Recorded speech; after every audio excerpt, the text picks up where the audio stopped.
Hi, welcome to our presentation for MBA 610 Financial Management on MOG. This is Team 1 that includes Corey Koopman, Jill Yehl, Elena Brinkerhoff, and Ryan LaRue. First, our team would like to provide an introduction of MOG. MOG is headquartered in East Aurora, New York. It has been a leader in precision control systems since 1951. The company specializes in aerospace, defense, industrial automation, and medical technologies. They deliver high-performance solutions that keep industries moving. From flight control systems for commercial and military aircraft to advanced medical devices and automation tools, MOG's innovations drive reliability and efficiency. They also supply engine controls for over 100 engines, powering a wide range of aircraft, making a significant impact in aviation. Their expertise extends to naval systems where they provide motion control technologies for fleets worldwide. MOG maintains leadership stability through a dual-class stock structure, ensuring alignment with long-term shareholder goals.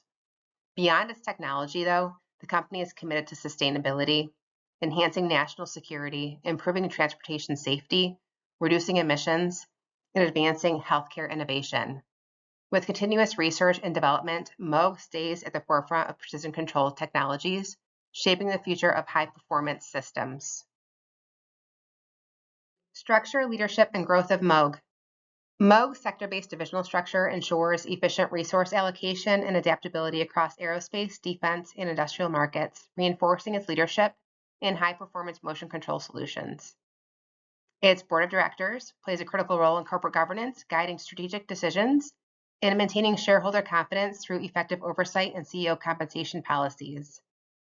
The company's financial health is assessed using valuation techniques like discounted cash flow and the capital asset pricing model, which help evaluate risk-return dynamics and market efficiency. MOG also balances the interests of employees, shareholders, and governance by structuring voting rights to maintain stability while fostering ethical and strategic growth. Additionally, MOG is committed to innovation, particularly in simulation technologies, industrial automation, and medical advancement, which positions it for long-term success and competitive advantage in a rapidly evolving market. CEO pay. Pat Roach's rise at MOG shows a strong background in product development, operations, and finance. Pat stepped into the CEO role in 2023 and later became president in 2024. Pat's compensation has seen a 372% increase over 2 years, jumping from $2.16 million in 2022 to $10.19 million in 2024.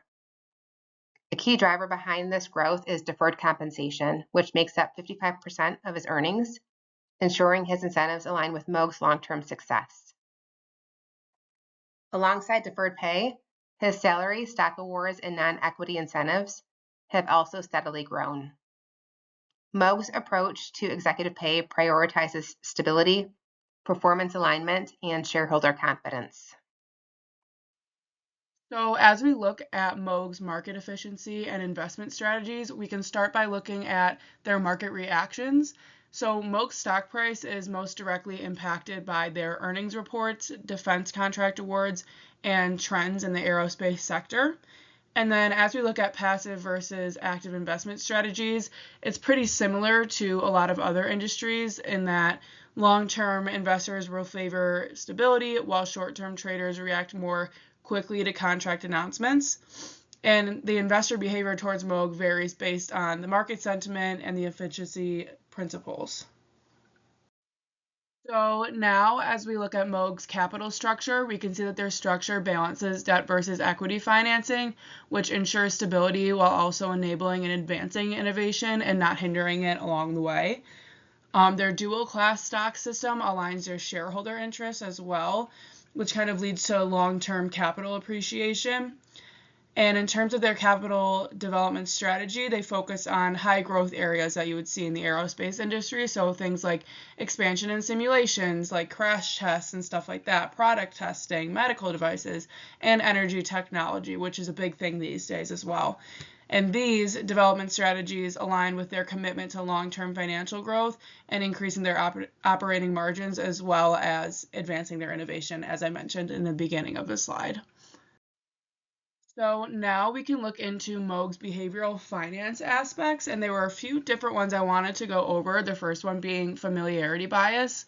Investors tend to trust Moog because they've been in the aerospace engineering industry for such a long time that their longstanding presence enforces confidence and stability in their marketing position to investors. But what we don't always see is that familiarity bias can also cause people to rely on knowledge that they might have had when they first started investing in Moog. So that kind of leads to an anchoring bias, as we know, and people might not be taking fully accurate or assessed information, and they kind of form their own opinions on it and don't really budge when they hear otherwise. So that's something to look out for. And then we also have herding, which is also very common in every industry. It's when investors follow the crowd rather than conducting an independent analysis, doing their own research. And we even see this in just today's world in general. More relevant in their defense contracts, their marketing sentiment can drive investment trends based on their geopolitical developments and government contract awards specifically. And then we have the pecking order theory, which influences Moog's capital allocation decisions and favors internal financing first, debt second, and then equity last when external funding is required. Now we're going to look at the key financial metrics for Moog, focusing on the discounted cash flow. These metrics help us understand the company's current financial health and future outlook. So first we have the free cash flow, which is negative 55.78 million. This indicates that Moog is currently spending more on capital expenditures than it is generating from its own operations. While a negative free cash flow can be a concern, it's common in cases where companies are making significant investments to grow. Next, we have the terminal value, which is negative 34.19 million. A negative terminal value is not common, but in cases like this, it reflects the model's assumption that Moog's future cash flows will decline over time. This suggests that beyond the forecasted period, the company may face challenges that lead to reduced profitability or even market contraction. Now let's look at equity value, which is 6.05 billion. This represents the value of the company due to its shareholders. Despite having a negative free cash flow and terminal value, Moog is still valued highly in terms of equity. So this suggests that investors may be optimistic through Moog's future potential, possibly due to its company assets, intellectual property, or market positioning. The enterprise value is 6.85 billion, which reflects the total value of the company, including debt and excluding cash. Even with a negative cash flow and a negative terminal value, the enterprise value is still positive, so it shows the market sees significant value in Moog's business operations. Finally, we have the required return set at 1.86%. This is the discount rate used in the DCF model to account for any risks and the time value of money. While a 1.86% return seems relatively low, it could reflect a perception of low risk or stability. However, for a company with negative cash flow and declining terminal value, we might expect a higher return to account for the risks involved. Market multiples help us evaluate how Moog is valued by investors, compared to its financial fundamentals like earnings, book value, sales, and profitability. Starting with Moog's price to earnings ratio of 25.35, this means investors are willing to pay over 25 times the company's current earnings. This is a moderately high valuation, which suggests that the market has confidence in Moog's earning potential and is pricing in future growth, implying a strong investor optimism. That optimism is supported by a very healthy earnings growth rate of 29.88%. It suggests that the company is not just stable, but also on an upward trajectory, which attracts investors looking for growth. Moog's price to book ratio of 2.88 means that the stock trades at nearly 3 times the company's book value. Investors are paying a premium for Moog's assets, which typically reflects confidence in the company's ability to generate returns above its asset base. The book value per share is 58.22, which shows the value of Moog's net asset on a per share basis. This means investors see an added value beyond what's on the balance sheet, whether it's brand strength, intellectual property, or expected earnings growth. Moog's price to sale ratio of 1.44 tells us that investors are paying 1.44 for every dollar in revenue. So this is relatively modest, especially compared to many high growth firms.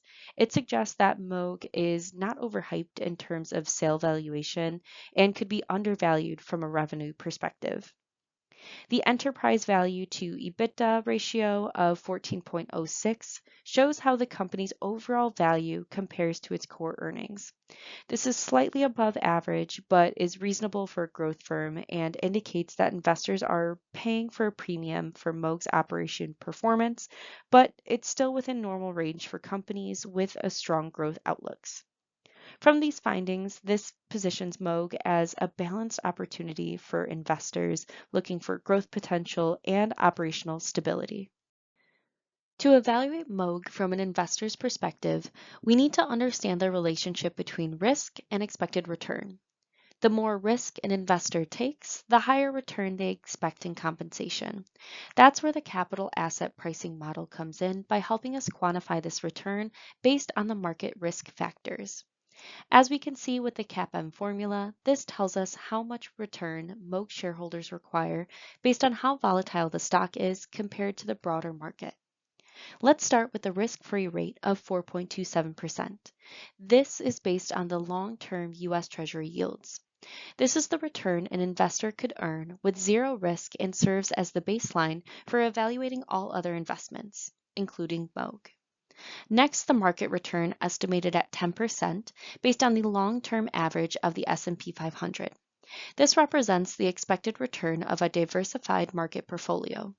So to outperform the market, like a stock like Moog, needs to justify its added risk with a higher expected return. Moog's beta of 1.16 means that Moog's stock tends to move more sharply and in the same direction as the market. It signals moderate risk and investors will demand a higher return for holding the stock. Plugging the numbers into the CAPM formula, this results in Moog's cost of equity to be 10.92%.